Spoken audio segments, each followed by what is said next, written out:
ডিপুটার কর্তন করো হিন্দু বাঙালি সকলের ডিপুটার কর্তন করো ট্রাইব্যুনাল কেস কর্তন করো বাঙালি সকলের ডিপুটার কর্তন করো ফরেনের কেস কর্তন করো হিন্দু বাঙালি হকুক উপর অত্যাচার ন চলিব হিন্দু অত্যাচার ন চলিব অসম বাঙালি যুব ছাত্র ফেডারেশন জিন্দাবাদ অসম বাঙালি যুব ছাত্র ফেডারেশন জিন্দাবাদ অসম বাঙালি যুব ছাত্র ফেডারেশন জিন্দাবাদ বাঙালি হকের উপর ডিপুটার কর্তন করো বাঙালি সকলের উপর ডিপুটার কর্তন করো বাঙালি উপর অত্যাচার না হদু অসম বাঙালি যুব ছাত্র ফেডারেশন আমি বাক্সা জিলা নাগরদুলি আঞ্চলিক তৰফৰ পৰা আজি প্ৰতিবাদী কাৰ্যসূচী আমি গ্ৰহণ কৰি আজি লৈছোঁ। এই প্ৰতিবাদী কাৰ্যসূচী লোৱাৰ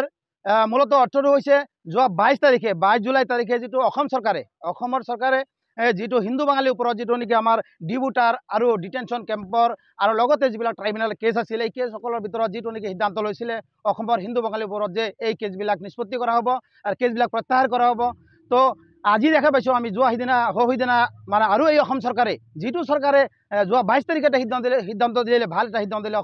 আমাৰ অসমৰ হিন্দু বাঙালিসকলৰ ওপৰত যিটো নেকি সিদ্ধান্ত এই সিদ্ধান্ত সিদিনা আৰু প্ৰত্যাহাৰ কৰিলে যে অসমত বসবাস কৰা হিন্দু বাঙালিসকলৰ যিটো ডিপুটাৰৰ কেছ এইবিলাক চলি থাকিব, এইবিলাক প্ৰত্যাহাৰ কৰা নহ'ব আৰু যিবিলাক ট্ৰাইব্যুনেল কেছসমূহ চলি থাকিব এই কেছটো আৰু এওঁলোকে আমাৰ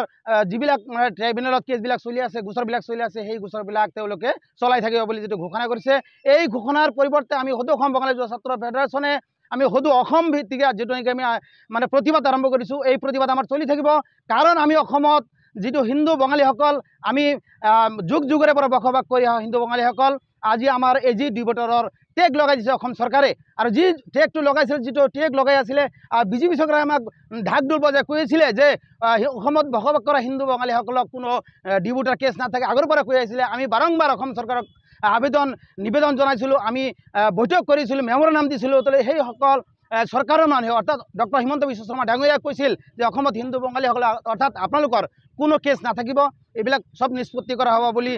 প্ৰত্যেক বছৰে আজি 2014 চনৰ পৰা তেওঁলোকে আমাৰ হিন্দু বাঙালিসকলৰ যিটো নেকি ব্ৰহ্মপুত্ৰ ভেলী 55 লাখ হিন্দু বাঙালিসকলৰ ভোট লৈ তেওঁলোকে আজিৰ দিনত ৰজা হৈছে। সেই ৰজা হোৱাৰ পিছত আজি আমাৰ সিদ্ধান্ত লোৱাৰ পিছত আৰু তেওঁলোকে আমাৰ পৰা আৰু কেছবিলাক জাপি দিছে। তো এই বিষয়ে আমি অসম চৰকাৰ অৰ্থাৎ হিমন্ত বিশ্ব শৰ্মা চৰকাৰক অৰ্থাৎ বিজেপি চৰকাৰক আমি গৰিহণা দিছোঁ। কাৰণ হিন্দু বাঙালিসকলৰ ভোট লৈ আমাৰ ওপৰত অত্যাচাৰ কৰা নচলিব। আৰু এই যে বিটিচি নিৰ্বাচন এই বিটিচি নিৰ্বাচনৰ আগতে যদি অসম চৰকাৰে যদি আমাৰ এই হিন্দু বাঙালিসকলৰ ওপৰত যিটো অত্যাচাৰ অৰ্থাৎ ডিপুটাৰৰ কেছ যি ডিপুটাৰৰ টেগ লগাইছে এই টেগ যদি তেওঁলোকে উঠাই নলয় তেনেহ'লে আমাৰ এই গণতান্ত্ৰিক আন্দোলন চলি থাকিব আৰু অহা দিনলৈকে 2026 চনলৈকে আমাৰ এই আন্দোলন চলিব। আৰু 26 চনত অসমত যে বিধানসভা ইলেকশ্যন আহি আছে এই ইলেকশ্যনত আমি তেওঁলোকক প্ৰত্যুত্তৰ দিবলৈ সদৌ অসম বাঙালি যুৱ ছাত্ৰ ফেডাৰেশ্যন সাজু হৈ আছোঁ। এই কাৰণে আমি জনাইছিলোঁ যে অসমত যিসকল বঙালীসকল আছে আমি আমাৰ ন্যায্য দাবী আমি পাবই লাগিব আৰু আমি কাৰো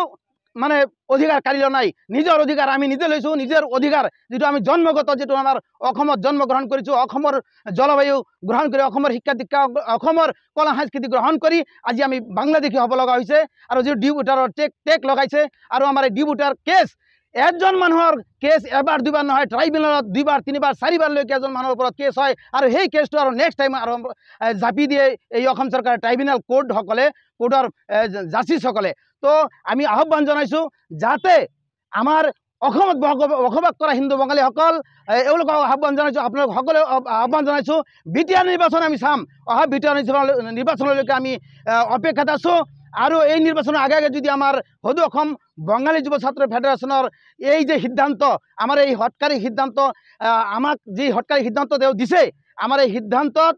তেওঁলোকে মানিব লাগিব। আৰু অসম চৰকাৰৰ যিটো হঠকাৰী সিদ্ধান্ত আমাৰ এই অসমৰ মুখ্যমন্ত্ৰী হিমন্ত বিশ্ব শৰ্মা যি হঠকাৰী সিদ্ধান্ত আমাৰ সদৌ অসম বাঙালি যুৱ ছাত্ৰ ফেডাৰেশ্যনে আমি মানি নলওঁ, এটি স্পষ্টভাৱে আমি ঘোষণা কৰিছোঁ।